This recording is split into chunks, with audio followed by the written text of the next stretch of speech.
Patancheru MLA Gudem Mahipal రెడ్డికి 3 సార్లు ticket ఇచ్చి నియోజకవర్గం అభివృద్ధికి అన్ని రకాలుగా సహకరించినా ఎందుకు పార్టీ మారారో అర్థం కావటం లేదని మాజీ మంత్రి హరీష్ రావు అన్నారు. రైతు బంధు అమలుకు కొత్త రూల్స్ ప్రవేశపెట్టడం ఏంటని ప్రశ్నించారు. 6 గ్యారెంటీల అమలులో రేవంత్ సర్కార్ విఫలమైందని ఫైర్ అయ్యారు. పార్టీ ఫిరాయించిన ఎమ్మెల్యే విషయంలో సుప్రీంకోర్టు వరకు వెళ్లైనా వారిని డిస్క్వాలిఫై చేయిస్తామన్నారు. ఏదైనా ఇలా ఆలోచించండి, మహిపాల్ రెడ్డి గారికి పార్టీ ఏం తక్కువ చేసింది? ఆయనను 3 సార్లు ఎమ్మెల్యేగా చేసి ఇవాళ ఆయనను గెలిపించింది మీరందరూ కూడా. బీఆర్ఎస్ కుటుంబం గెలిపించింది ఆయనను. మీరందరూ ఎంత కష్టపడ్డారు? మీరందరూ కూడా ఎంతో కష్టపడితేనే ఇలా మహిపాల్ రెడ్డి గారు గెలిచిండు. కానీ ఇలా కష్టాలు వస్తాయి. ఒక పార్టీ ప్రతిపక్షంలో ఉంటుంది. 10 ఏళ్ళు మనం ప్రభుత్వంలో ఉన్నాం కదా. 10 ఏళ్ళు ప్రభుత్వంలో ఉన్నప్పుడు మరి ఎన్నో కార్యక్రమాలు చేసినాం. నిజానికి పటాన్ చెరువుకు ఏది చేయలేదో చెప్పండి.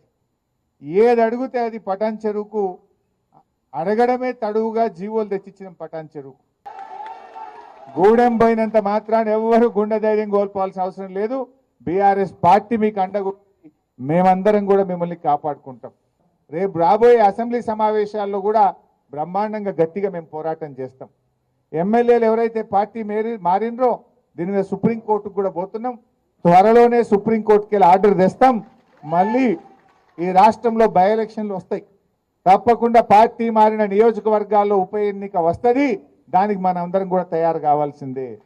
1 నెల అటో ఇటో ఉప ఎన్నిక తప్పదు. పార్టీ మారిన చోట సుప్రీంకోర్టులో రాజ్యాంగ ధర్మాసనం యొక్క తీర్పు ఉన్నది.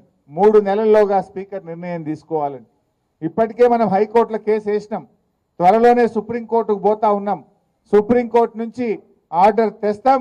వీళ్ళందరినీ డిస్క్వాలిఫై చేపించి ఈ రాష్ట్రంలో పార్టీ మారిన నియోజకవర్గాల్లో ఉప ఎన్నికలు తథ్యం. అంటే రేషన్ కార్డు ఆధారంగా కుటుంబాన్ని గుర్తిస్తాం, కుటుంబానికి ఒక రుణమాఫీ చేస్తాము అని చెప్పి జీవోలో ఇచ్చింది. ప్రజల్లో వ్యతిరేకత వస్తే మాటల్లో ఏం చెప్తున్నారు? లేదు లేదు రేషన్ కార్డు అవసరం లేదు, పాస్బుక్ ఆధారంగా చూస్తామని మాటలు చెప్తున్నారు. మాటలు నడవయి కదా, నీ జీవో మార్చు. ఇలా బ్యాంక్ అధికారులు కానీ వ్యవసాయ శాఖ అధికారులు జీవోను ఫాలో అవుతారు తప్ప నీ నోటి మాటలు ఫాలో గారు. జీవోలనేమో రేషన్ కార్డు ఆధారంగా అన్నావు, నోటి మాటలేమో లేలే పాస్బుక్ ఆధారంగా అంటున్నావు. ఇప్పుడు అప్పిచ్చేటప్పుడు నీ రేషన్ కార్డు ఉందా లేదా అని అడగలే, పాస్బుక్ ఉందా లేదా అని చూసి అప్పిచ్చిండ్రు. ఆ పాస్బుక్ ఆధారంగా రుణమాఫీ జరగాలి. నీ జీవోలో ఉన్నటువంటి జీవోను మార్చండి. ఎన్ని చెప్పారు మీరు? ఏడైనాయి? ఇలా 6 గ్యారెంటీల్లో ఒక్కటన్నా అయిందా? 6 గ్యారెంటీల్లో ఎన్ని చెప్పిండ్రు? 4000 పింఛన్ అవ్వాతాతలకు ఇస్తామన్నారు, వచ్చిందా? రాలే. 2500 మహిళలకు వచ్చిందా? రాలే. అదేవిధంగా రైతు భరోసా 7500 ఇస్తామన్నారు, వచ్చిందా? రాలే.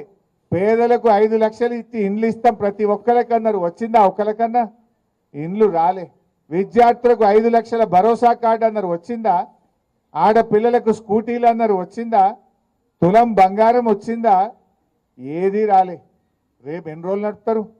మా అంటే 6 నెలలు, ఏడాది గడుపుతారు. ఏడాది తర్వాత జనం విడిచిపెడతారా?